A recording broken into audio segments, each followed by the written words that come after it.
Continuando o nosso estudo sobre as obras de André Luiz, vamos ver hoje Entre a Terra e o Céu, capítulo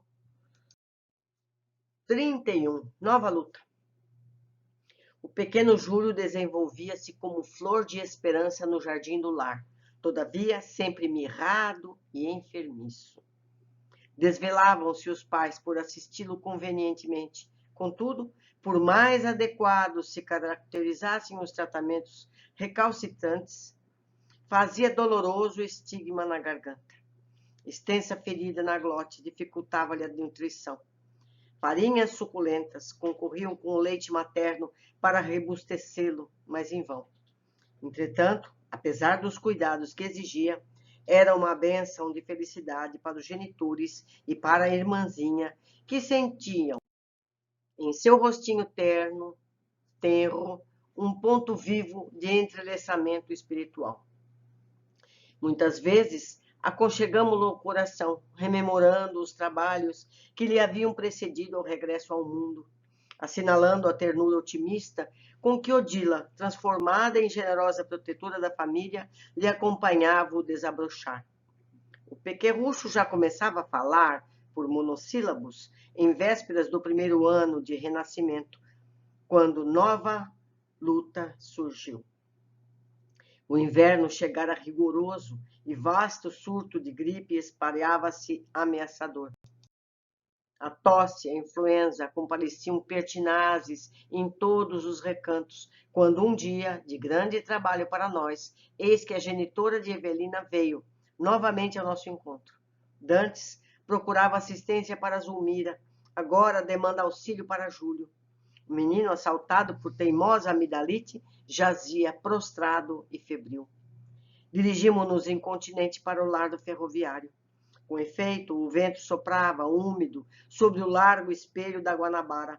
As ruas, pela vestimenta pesada dos transeuntes, davam ao rio um aspecto de uma cidade fria. Alcançamos, sem detença, o domicílio de Amaro. O quadro à nossa vista era indubitavelmente constrangedor.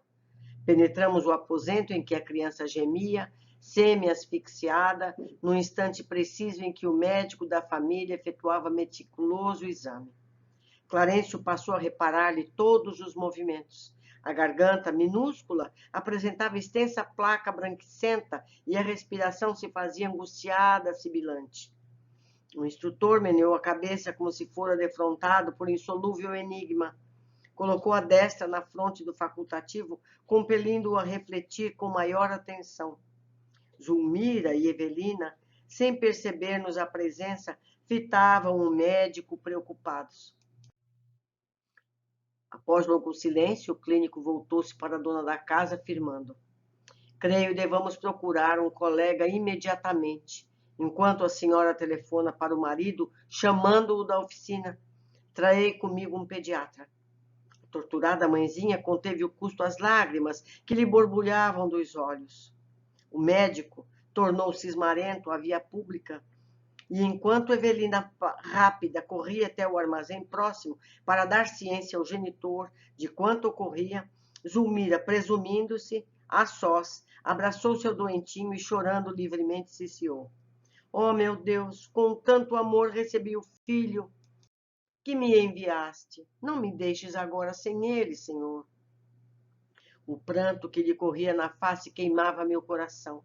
Nada pude indagar em vista da emotividade que me tornara o espírito, mas o nosso orientador, sereno como sempre, exclamou compadecido: a difteria está perfeitamente caracterizada. A deficiência congenial da glote favorece a implantação dos bacilos. É imprescindível o socorro urgente. O instrutor começou a mobilizar recursos assistenciais de maior expressão, quando o ferroviário, desolado, ingressou no aposento. Conversando com a mulher, tentava reanimá-la, quando o pediatra, conduzido pelo colega, deu entrada à humilde residência. Ambos os médicos submeteram o Petis prolongado exame, permutando impressões em voz baixa. O especialista, apreensivo após manifestar suspeita de Krupp, reclamou a análise de laboratório. decidindo transportar consigo o mesmo material necessário à inspeção. Ao sair, prometeu opinar dentro de algumas horas. Notificou o pai agoniado que tudo lhe fazia crer tratar-se de garrotilho. Entretanto, reservava o diagnóstico definitivo para depois. Se a hipótese se confirmasse, enviaria um enfermeiro de confiança para a aplicação do soro adequado.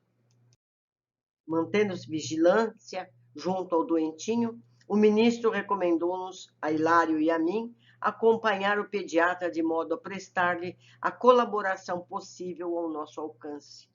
Seguimos-lo sem hesitar. O crepúsculo encharcado de uma garoa fina caía rápido.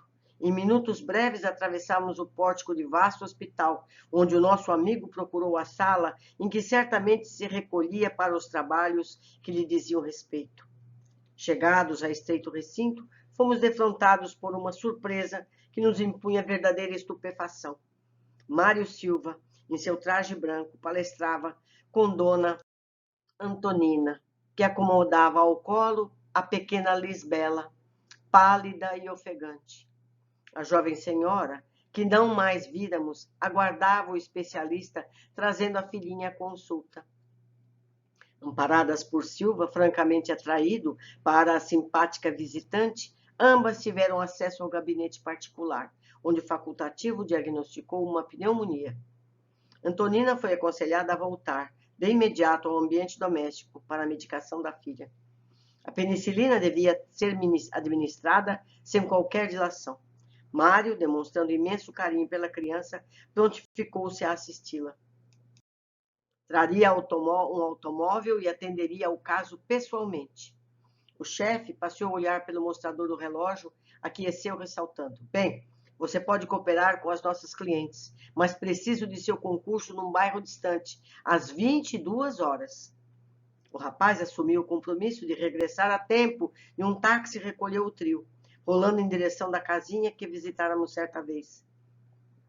Ante o inesperado daquele encontro, sentimos necessidade de um entendimento seguro com o nosso orientador. Tornando ao quarto, onde o pequeno Júlio piorava sempre, fizemos breve relato do acontecido. Clarencio escutou com interesse e ponderou preocupado. Não podemos perder tempo. Dirijamo-nos à casa de Antonina. A lei está reaproximando nossos amigos uns dos outros e Mário precisa fortalecer-se para exercitar o perdão. Os raios de ódio da parte dele podem apressar aqui o serviço inevitável da morte. Corremos ao domicílio de valorosa mulher. Com efeito, depois de haver iniciado o tratamento providencial à menina, agora acamada, Silva fixava a dona da casa, perguntando a si mesmo de onde vira aquele torturado perfil de Madonna. Guardava a nítida impressão de haver conhecido Antonina em algum lugar. Agradavelmente surpreendido, sentia-se ali como se fora em sua própria casa. E a simpatia não se patenteava tão somente no coração dele. A senhora e os filhos cercavam-no de atenções. Intimamente deslumbrado, o enfermeiro declarava que viva voz estava experimentando uma paz que há muito não conhecia, com que Antonina se regozijava sorrindo.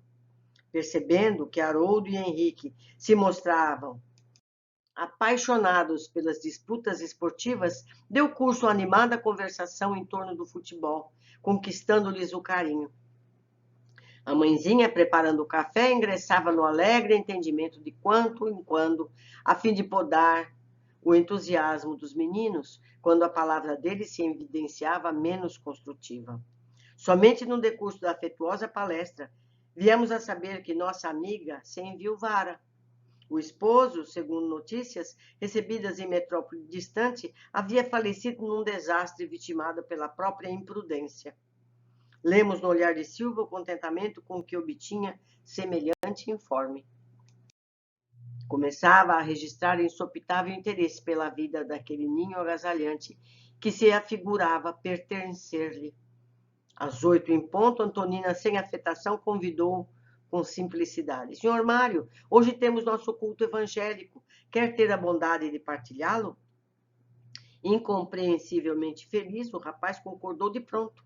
A reunião dessa noite foi efetuada ao redor de leito de Lisbela, que não desejava perder o benefício das orações.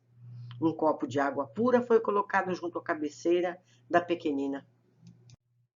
E, de Novo Testamento em punho, acomodados e companheiros, Antonina recomendou a Henrique que fizesse a rogativa inicial.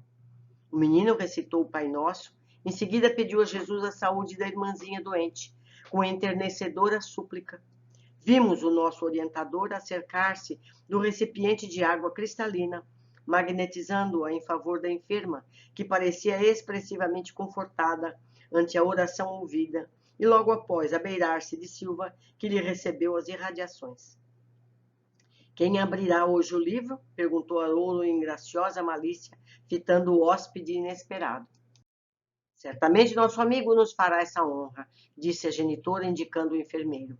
Mário, ignorando como expressar a felicidade que lhe fluía do coração, acolheu o pequeno volume sob a atenção de Clarencio, que lhe tocara o buço e as mãos, influenciando-o para a descoberta do texto adequado. O moço, algo trêmulo na participação de um serviço espiritual inteiramente novo para ele, sem perceber o amparo que o envolvia, abriu em determinada passagem, qual se agisse a esmo, passando o livro a Antonina, que o leu em voz pausada, o versículo 25 do capítulo 5 das anotações do apóstolo Mateus. Concilia-te depressa com o teu adversário, enquanto te encontras a caminho com ele, para que não aconteça que o adversário te entregue ao juiz e o juiz te entregue ao oficial, para que sejas encerrado na prisão. O dirigente do culto, que naquela noite se revelava mais retraída, pediu a interpretação dos meninos, que de modo ingênuo se reportaram às experiências da escola, afirmando que sempre adquiriam a paz buscando desculpar as faltas dos companheiros. Haroldo asseverava que a professora sempre sorria contente quando lhe via de boa vontade, e Henrique salientou haver aprendido no culto do lar que era muito mais agradável o esforço de viver em harmonia com todos. A palestra parecia ameaçada de esmorecimento, mas o nosso orientador aproximou-se de Antonina e, impondo-lhe a destra sobre a fronte, como a impeli-la a comentário justo. Haroldo, indagou a genitora de olhos brilhantes, como devemos interpretar um inimigo em nossa vida? O menino replicou sem pestanejar. Mãezinha, a senhora nos ensinou que conservar um inimigo em nosso caminho é o mesmo que manter uma ferida perigosa em nosso corpo. A definição foi bem lembrada, falou a viúva com espontaneidade encantadora. Sem a compreensão fraterna que nos garante o culto da gentileza, sem o perdão que ouvida todo o mal, a existência na terra seria uma aventura intolerável. Além disso, quando Jesus nos ditou a lição que recordamos hoje, indubitavelmente considerava que a razão nunca vive inteira no nosso lado. Se fomos ofendidos, em verdade, também ofendemos por nossa vez. Precisamos desculpar os outros para que os outros nos desculpem. Quando abraçamos o ideal do bem, compete-nos tentar, por todos os meios ao nosso alcance, a justa conciliação com todos os que se encontrem conosco em desarmonia, prestando-lhes serviço para que renovem a conceituação a nosso respeito. Mais vale para nós o acordo pacífico que a demanda mais preciosa, porque a vida não termina neste mundo, e é possível que, buscando a justiça em nosso favor, estejamos cristalizando a cegueira do egoísmo em nosso próprio coração, caminhando para a morte com aflitivos problemas. Coração que conserva rancor é coração doente. Alimentar ódio ou despeito é estender inominável padecimentos morais no próprio espírito. Silva estava pálido. Aquelas conclusões feriam-lhe fundo o modo de ser. Tão desajustado se revelou, escutando aqueles apontamentos, que Antonina, em se registrando a estranheza, ponderou sorrindo. O senhor, de certo, nunca teve inimigos. Um enfermeiro diligente será, sem qualquer dúvida, o irmão de todos. Sim, não tenho adversários, gaguejou o moço constrangido. Mas a tela mental sem que ele pudesse controlar a eclosão das próprias reminiscências, apareceram Amaro e Zulmira, como os desafetos que ele, no âmago do espírito, não conseguia desculpar. Odiava-os, sim, odiava-os. Pensou em si para consigo. Jamais suportaria um acordo com semelhantes adversários. Entretanto, a sinceridade da interlocutora encantava-o. Aquela viúva jovem, cercada de 3 filhinhos, superando talvez obstáculos dos mais inquietantes para viver, constituía um exemplo de quanto podia edificar o espírito de sacrifício. Em nenhum ambiente encontrara antes aquele calor de fé pura necessário às grandes construções de ordem moral. Além de tudo, laços de vigorosa afinidade impeliam-no para aquela mulher com quem se simpatizara à primeira vista. Por mais vasculhasse as próprias lembranças, não conseguia recordar onde, como e quando a conhecera. Sentia, porém, que a palavra dela lhe impunha indefinível bem-estar. Fitando-a com enternecimento, perguntou: a senhora julga que devemos procurar a conciliação com qualquer espécie de inimigos? Sim, respondeu a interpelada sem hesitar.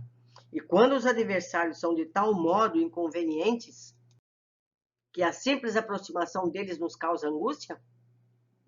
Antonina compreendeu que algo doloroso vinha à tona daquela consciência que lhe ouvira a dissertação, ocultando-se, e obtemperou.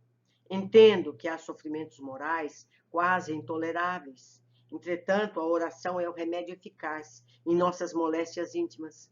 Se temos a infelicidade de possuir inimigos, cuja presença nos perturba, é importante recorrer à prece, rogando a Deus nos conceda forças para que o desequilíbrio desapareça, porque então um caminho de reajuste surgirá para a nossa alma. Todos necessitamos de alheia tolerância em determinados aspectos de nossa vida. Os olhos de Mário cintilaram. E quando o ódio nos avassala, ainda mesmo quando não desejemos? Inquiriu preocupado. Não há ódio que resista os dissolventes da compreensão e da boa vontade. Quem procura conhecer a si mesmo desculpa facilmente. Silva empalidecera. Antonina percebeu que o tema lhe fustigava o coração e, amparada por nosso instrutor, que a enlaçava paternal, rematou considerando.